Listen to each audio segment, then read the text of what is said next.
শুধুমাত্র এই দোয়াটি একবার পড়েন, আল্লাহ তাআলা আপনার 90 বছরের গুনাহ মাফ করে দেবেন ইনশাআল্লাহ।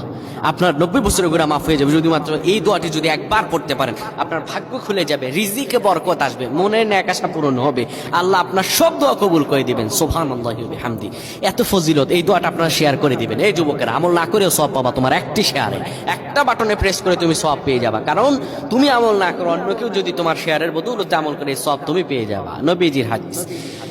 আমার ভাইয়েরা, আল্লাহর কাছে দোয়া করা, আল্লাহর কাছে দোয়া চাওয়া, এটি হলো মুমিনদের কাজ। আমার আল্লাহ বান্দাকে বলেন, বান্দারে উদউনি আস্তাজিব লাকুম, আমার কাছে চাও, আমার কাছে চাইলে আমি আল্লাহ তোমাকে দিয়ে দিব।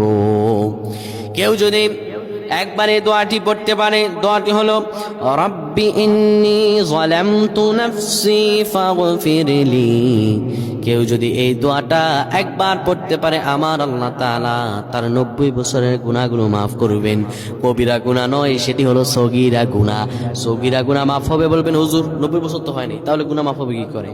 আপনার যত বছর হয়েছে তত বছরের সগীরা গুনাহ মাফ হবে, আর বাদ বাকিটা কাউন্ট করে আপনার আমল নামায় নফল নামাজ, নফল আমলের সওয়াব আল্লাহ তাআলা আপনার আমল নামায় দিয়ে দিবেন। কিন্তু এটির ব্যাপারেও সহিহ সনদে তেমন কোনো গুরুত্ব আরোপ হয়নি, এটির ব্যাপারে তেমন কোনো উল্লেখিত সহিহ সনদ নেই। কিন্তু আমল করতে পারেন, যেটার অর্থ সুন্দর। আল্লাহ আমাদের কবুল করুক, পড়েন আমিন।